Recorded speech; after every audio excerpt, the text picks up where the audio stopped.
Sebelumnya, Nando berdiri gelisah di sudut rumah Menik. Ia tahu Saleha sedang mencarinya, terlihat bingung dan cemas. Bahkan dari balik lemari, ia sempat melihat wajah istrinya yang penuh harap. Namun ia tak berani keluar, hatinya berkecamuk antara ingin menyapanya dan rasa takut pada ancaman yang mungkin masih mengintai. Menik hanya bisa menatap Nando dengan sedih. Sahabatnya itu jelas bukan pengecut, tapi karena keadaan, ia harus menahannya dulu. Setelah itu, akhirnya Menik mendekati Nando. Dengan nada lirih yang penuh tekanan, Menik meminta agar ia memberitahukan kepada Saleha jika ia telah selamat.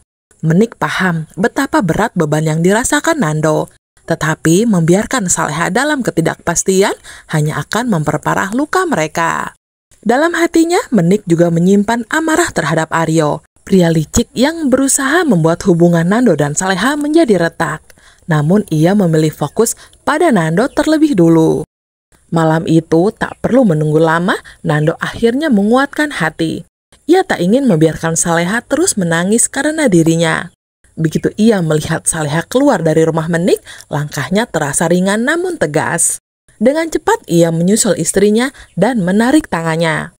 Sementara itu Saleha tersentak kaget, matanya membelalak saat melihat pria yang selama ini ia cari.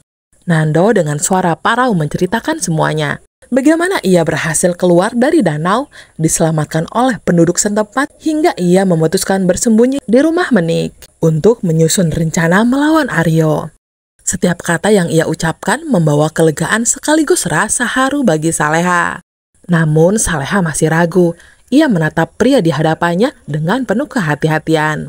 Mengingat pengalaman sebelumnya dengan Yuda, pria yang menyerupai Nando.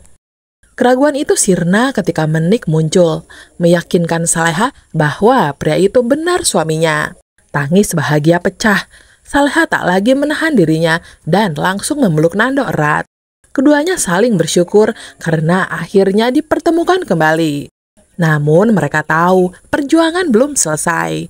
Bersama, mereka bertekad untuk membawa Aryo ke jeruji besi, mengakhiri semua kebohongan dan kejahatannya. Hari itu menjadi awal baru bagi Nando dan Saleha, penuh harapan meski rintangan masih membentang di depan. Di tempat berbeda, Bu Sukma dengan tenang menyusun rencana. Ia tahu kunci untuk mengungkap kebohongan Nando palsu yang sebenarnya adalah Yuda terletak pada cara cerdik untuk membuatnya lengah. Bu Sukma pun meminta Dani, anaknya yang berwajah ramah tapi penuh tipu muslihat, untuk mengundang Yuda bermain golf. Di lapangan yang luas dan tenang, Dani akan menggunakan percakapan ringan sebagai perangkap. Ia tahu, jika bicara terlalu jauh tentang Nando yang asli, Yuda pasti akan keceplosan dan mengungkap jati dirinya tanpa sadar. Saat permainan dimulai, Dani langsung mengambil alih kendali. Dengan santai ia berpura-pura ramah, bahkan sedikit mengagumi cara Yuda memegang stick golf. Tapi dalam hati, Dani mencatat setiap gerak-geriknya. Yuda terlihat kaku, kesulitan memahami aturan sederhana permainan, dan mulai menunjukkan tanda-tanda kebingungan.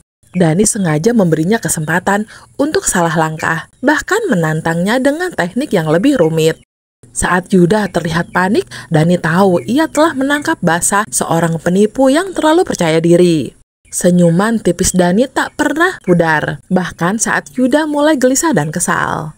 Sementara itu, Yuda sadar bahwa permainan ini bukan sekedar tentang golf. Ia bisa merasakan tatapan tajam Dani yang seolah menembus topengnya. Semakin lama, iritasi di kulit wajahnya akibat topeng itu semakin tak tertahankan, membuatnya merasa gatal dan tak nyaman. Yuda mulai curiga bahwa Dani tak sekedar mencari kebenaran soal dirinya, tapi juga menggali informasi tentang Aryo, otak dibalik penyamarannya. Meskipun Aryo selalu memantau pergerakannya, Yuda tahu bahwa Dani lebih cerdik dari yang ia bayangkan. Kini ia terjebak di antara peran yang harus ia mainkan dan ketakutan akan rencana Dani yang lebih besar.